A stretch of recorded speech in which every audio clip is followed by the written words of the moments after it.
Bitcoin, the whole cryptocurrency movement has never been about one person, right? I mean, Sam was a charismatic figure that, unfortunately led DC in the wrong direction in lots of ways. But last year, it was kind of the bad news was all out. And there's something symbolic about this trial ending right now as crypto gets fresh legs.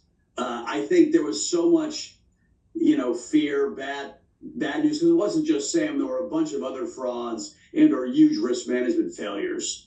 And so crypto was supposed to go down last year because the Fed was raising rates aggressively. And so if you think about Bitcoin as a macro asset, when Chairman Powell is trying to kill inflation and is being aggressive to do it, things like gold and silver, Bitcoin should go down. It went down a lot further than it would have because of FTX and Celsius and BlockFi and others. And I would throw in there Three Arrows Capital as well, Michael, right? I mean, I know not directly, it wasn't an exchange, but I think you get my macro point. And so that's all been cleansed out. I mean, even Binance, I would argue, say I'm wrong if I am, isn't what it used to be. So is there anybody or any firm that's truly sort of running the show, or is that the whole point? We don't need that. That is the whole point. There are 150 million people that own Bitcoin. That's a lot of people. That's more than almost any asset in history. From small, holders in Indonesia to large whales that you don't even know where they are half the time. And people are storing their wealth in this when they see, fiscal performance like we see in the United States. Like we're at a fiscal disaster right here with our deficit, right? The government is spending 25% of GDP federally. That should be 20%. That's 5% more than we should be spending, and we're at full employment. And so we've lost our way fiscally. A lot of other countries have as well. And so people are looking at what to do with their money. Bitcoin is certainly, I think, this generation's digital gold. Gold is trading great. Silver is trading great. I think, we're well timed right now, given, the Fed is pausing. I think Chairman Powell used the word restrictive 22 times in his press conference. And so if you don't think he thinks what they've done is restrictive, you should just re-listen to that press conference. And so we've got some tailwinds all of a sudden. We most likely get an ETF this year, announced and start trading next year. And so when you put it all together, there's a really nice tailwind for Bitcoin, which is then going to drive the rest of crypto. Gensler may not be around in his job in a while. Look, I think no matter who gets elected, most likely with the new administration, the new Democrat or Republican administration, or independent. Gensler will be in. Or independent. There's another guy out there, we interviewed him, and he likes crypto. He does. That Gensler will be in his job. Very few people will stay 2 terms at the SEC. And whoever takes over, listen, if, a lot of these cases, Coinbase's case, the Paxos's case, there are a lot of crypto cases that are coming in the pipeline. You've got a really right-wing leaning Supreme Court.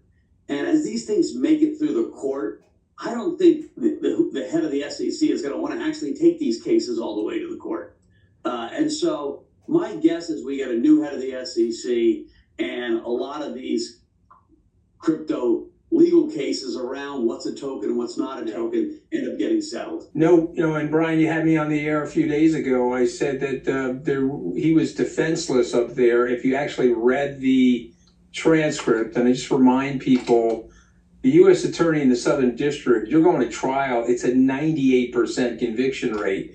They don't take these cases lightly, but if you read through the transcript of what Sam said in terms of trying to defend himself, it was practically indefensible. So I'm not surprised by the verdict. Of course, he'll appeal the verdict. He'll likely get sentenced. He'll be put in jail, possibly for his lifetime or several decades at least. And it's a sad day in many respects, but it's also a good day for justice, because if you're committing that type of crime, you have to serve the time for that type of crime. And hopefully this sends a message of deterrence to other people that think like Sam. It'll be also interesting to see what happens to the 4 executives that have pled guilty already, Brian. It'll be interesting to contrast their sentences to Sam's sentence. But for me, it's a sad day, but I would like to get this behind us and focus on the growth in this extraordinary industry. Yeah, I mean, everyone was expecting this case to run until Thanksgiving, and then you saw the government curtail their list of witnesses. There was meant to be a rebuttal case brought by the government once the defense rested. They decided against that. You know, prosecution, a lot of their direct examinations, and then the follow-up cross-examinations just went so much faster than anticipated. So we're wrapping up like 3 weeks earlier than people thought we would. Really. Welcome to the Crypto Teacher. And you know I come back with that video just to make you think. Don't forget to like and subscribe to the channel. Support this great content by hitting the Cash App and by joining the Patreon. And we have the bank man being found guilty. And I was already watching CNBC, guys. And this is how you know it's nothing but a movie. Scaramucci just happened to be ready, sitting at the mic. So we had Mike Novogratz, Scaramucci, and then also Jay Clayton join the party. But we had the prosecution cut down on the list. She called it the government. But guys, we know this trial was sped up for a reason. Most people who are paying attention to this case do not know Sam Bankman-Fried's parents. They're attorneys themselves and was employed by the bank man. So guys, none of this makes any sense unless you're watching a well-played movie. We know what the bank man was working on. The $100 trillion derivative market on blockchain being ran by an algorithm and not a human involved. All this, guys, is about the 4th Industrial Revolution. Remember, the NWO are the master magicians. And we had Mike Novogratz talking about Bitcoin and why it's going up and why it's going down. Guys, we know it's all because of the Fed. When the Fed pumps money, Bitcoin pumps. When the Fed is starting to shrink supply, Bitcoin shrinks right along with any other asset. But we know the emerging markets are close to flipping that switch. And we're seeing a lot of distractions going on because of that. Now, we had Michael Saylor tell us the truth when it comes to the Magnificent Seven, because we're seeing a lot of stocks struggling. Just like I stated, a lot of them are 70% down because all the money flowed into these AI stocks, and we know the masses don't understand, but we do. It's all for this digital transformation, the machine takeover. And speaking of the emerging markets, the Brics nations, we have the National Bank of Georgia selects Ripple for its digital dollar project. And we see Ripple definitely pushing a CBDC platform.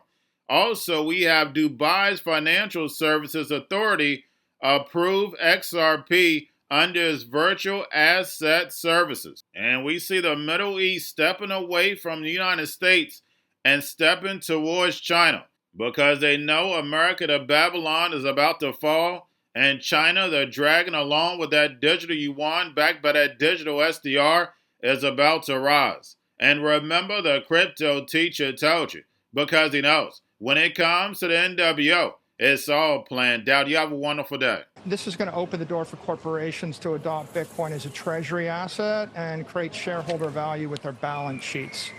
I mean, the big dilemma in the market today is the Magnificent Seven. 7 companies are generating all the shareholder returns, and 7,000 companies are struggling to create shareholder value. MicroStrategy's secret is we're leveraging our balance sheet as well as our P&L. We've got more than $5 billion of assets on our balance sheet, and Bitcoin is growing at 3 or 4 times the cost of capital. So imagine what happens if other companies are able to use their balance sheets as assets instead of liabilities. Right now, the existing accounting, it favors using credit and sovereign debt, and the after-tax yield of credit isn't keeping up with cost of capital, and the result is most corporations pursue dilutive strategies of acquisitions, share buybacks, dividends, which are taxable, and they can't really hold billions and billions of dollars of capital and beat the cost of capital and generate shareholder returns. So this FASB accounting allows you to mark up and down the asset. It allows you to recognize investor gains. You know, if Berkshire Hathaway didn't have Apple, it wouldn't be a winning stock, but it's not practical for 1,000 companies to hold Apple stock as a treasury reserve asset. It is practical for them to start buying Bitcoin, and FASB's accounting opens the door for that. Going to a different economy, and we're going to be learning more about that as we go, but clearly we're learning that things can be done from remote locations. We're learning that technology can replace people even more than we thought.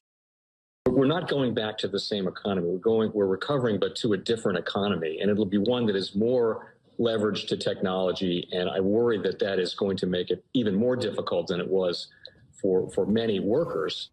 In Silicon Valley, and my friends who work in technology know that what we did to the manufacturing workers, we are now going to do to the retail workers, the call center workers, the fast food workers, the truck drivers, and then even bookkeepers, accountants, insurance agents, lawyers, and on through the economy.